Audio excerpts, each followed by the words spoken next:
shape our proud tradition. At this time, please join me in recognizing one of our distinguished alumni, Mason Ellis, a 2019 and 2023 Vincennes University graduate whose strength and service reflect our motto, learn in order to serve.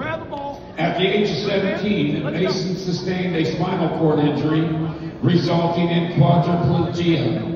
Determined to live life fully, he now inspires thousands through his YouTube channel, offering resources on independence and adaptive living to more than 11,000 followers. Professionally, Mason is an IT specialist account manager at NSWC Crane and was honored as one of only 7 nationwide recipients and the sole representative of the Department of the Navy of the Department of Defense Workforce Recruitment Award. As a peer and family support mentor with the Christopher and Dana Reed Foundation, he's guided more than 20 individuals navigating spinal cord injuries.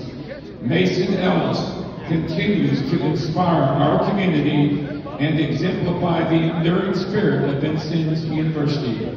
Please join me in congratulating Mason Ellis, a distinguished alumnus of Vincennes University. Very well done, Mason.